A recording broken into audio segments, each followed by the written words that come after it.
Ya, untuk analisis menggunakan Smart PLS, yang pertama kita lakukan adalah persiapan datanya terlebih dahulu. Jadi bisa dibuka file yang ini ya, client 5001 dan hasil. Nah, data ini kita rubah dulu formatnya ke dalam Smart PLS atau ke dalam format CSV. Caranya, kita copy seperti ini ya, kita buat file baru. Nah, seperti ini. Lalu kita save.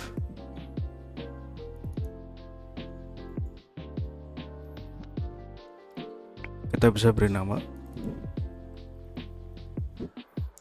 Kemudian ini ya,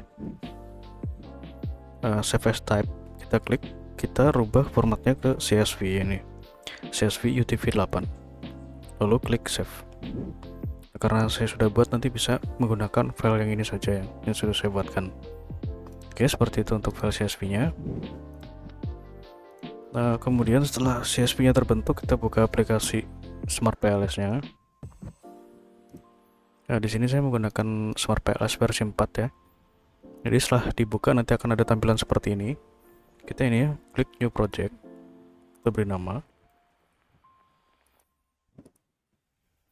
Kemudian ini import data file. Nah, kita masukkan CSV yang sudah kita buat tadi ya. Nah, ini ya, open lalu import. Nah, ini tandanya data sudah masuk ke dalam aplikasi Smart PLS ya. Ini kita bisa back, kemudian create model. Ini modelnya kita pilih PLSM, kemudian modelnya ini bebas ya. Nah, seperti ini. Lalu kita masukkan indikator ini ke dalam lembar kerja penelitian. Caranya seperti ini ya. Jadi kita memasukkannya itu berkelompok sesuai dengan variabelnya. Jadi misalkan ini KM1, kita klik KM1, kemudian kita tekan shift, lalu kita klik KM5. Nah, seperti ini, lalu kita drag. Nah, kita masukkan dulu, nanti baru kita beri nama.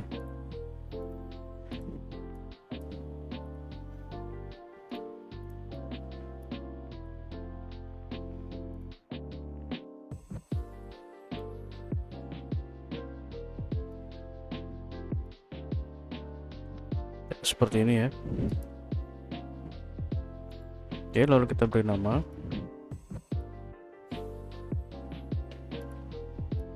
Untuk memberi nama kita tinggal double klik saja ya. Ini contohnya, double klik.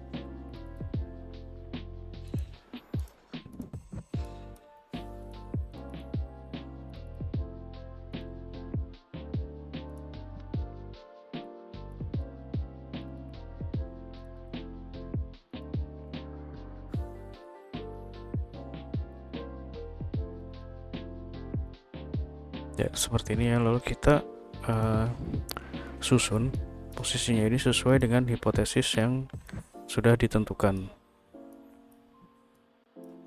Nah, ini kita bisa merubah atau menggeser posisi dari variabel konstruk ini dengan ini ya, menu indikator ini. Seperti ini.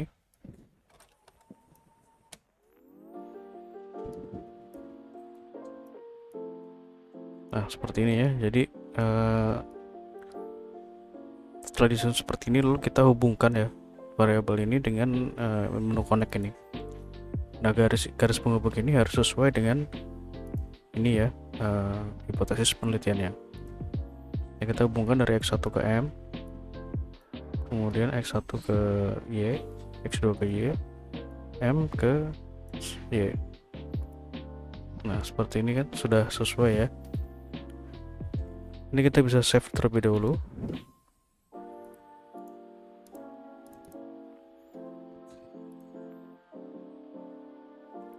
Nah, setelah seperti ini, yang pertama kita lakukan adalah pengujian untuk PLS algorithm. Jadi PLS algorithm itu menguji outer dan inner modelnya ya. Ini. Oke, jadi untuk pengujian PLS algorithm, kita bisa save dulu ini. Caranya, klik calculate, kemudian ini ya, PLS algorithm, lalu start calculation.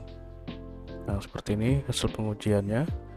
Nah, hasil pengujian ini kita bisa save terlebih dahulu ya. kita klik save. Nah, ini kita menge-save-nya itu di dalam aplikasi Smart PLS. Kemudian jika kita ingin menge-save di luar Smart PLS, yaitu ini ya, kita pilih menu Excel ini, kita klik Excel, kemudian export. Nah, kemudian ini kita bisa save di sini ya, sesuai dengan tahapannya. Nah, seperti ini yang sudah saya buat, jadi nanti bisa diikuti untuk meng-save-nya seperti ini. Oke. Nah, untuk PLS algorithm ini, yang pertama kita lihat adalah nilai dari outer loadingnya terlebih dahulu. Nah, untuk outer loading ini nilainya itu harus di atas 0,70 baru dikatakan valid. Nah, ini sudah di atas 0,70 seluruhnya, ditandai dengan warna hijau ya, maka dapat dikatakan valid. Kemudian untuk selanjutnya yaitu ini constructability and validity. Nah, di sini kita akan melihat yang pertama itu nilai AVE terlebih dahulu ya. Nah, AVE ini harus di atas 0,5. Ini seluruhnya sudah di atas 0,5, maka dapat dikatakan valid ya untuk variabel latennya. Nah, selanjutnya untuk reliabilitas dilihat dari nilai kelompok alpha dan composite reliability. Nah, kedua nilai ini harus di atas 0,70. Nah, ini sudah di atas 0,70 seluruhnya, maka dapat dikatakan valid ya. Reliable. Jadi sampai tahap ini maka seluruh variabelnya itu dapat dikatakan valid dan reliable. Selanjutnya adalah pengujian. Tadi kita melakukan ini ya, pengujian ini. Selanjutnya adalah ini discriminant validity menggunakan HTMT. Nah, untuk discriminant validity ini kita lihatnya di sini. Nah, ini adalah discriminant validity, dan ini harus nilainya itu di bawah 0,9. Nah, seperti ini ya. Nah, ini sudah di bawah 0,9 seluruhnya, maka dapat dikatakan tidak terjadi masalah ya diskriminan ya, atau variabel konstruknya itu dapat membentuk variabel latennya. Nah, selanjutnya adalah pengujian inner model. Inner model itu kita melihat yang pertama adalah nilai VIF dulu ya, atau collinearity assessment dari VIF. Nah, VIF di sini kita menggunakan inner VIF. Kita klik VIF yang ini ya, lalu kita masuk ke ini inner model matrix.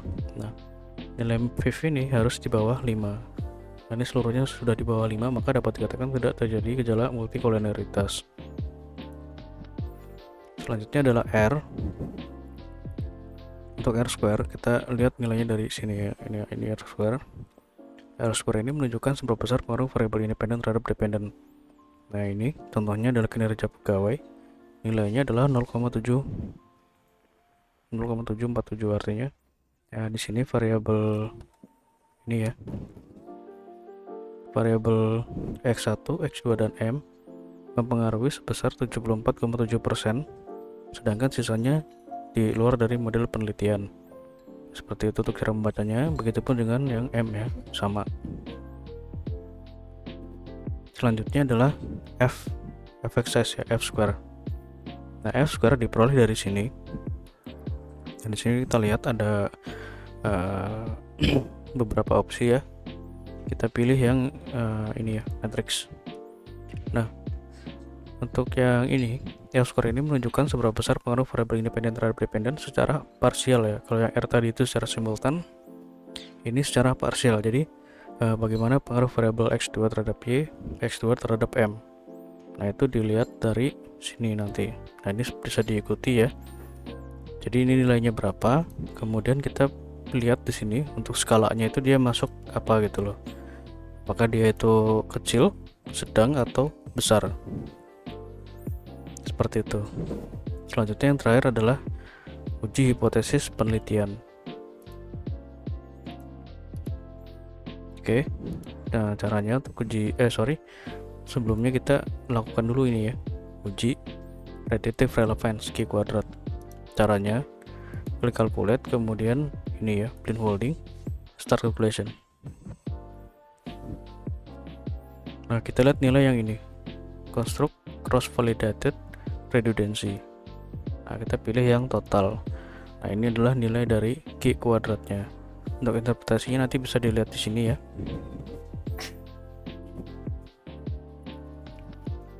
Dan yang terakhir adalah uji hipotesis penelitian. Oke, caranya kita kembali lagi ke ini ya, back.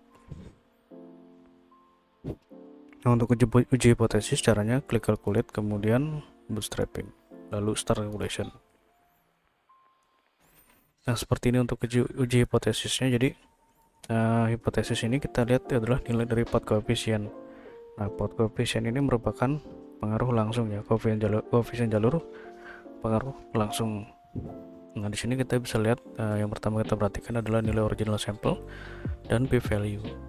Original sample ini menentukan apakah pengaruhnya itu positif atau negatif, kemudian yang p-value ini menentukan pengaruhnya itu signifikan atau tidak. Nah, di sini kita lihat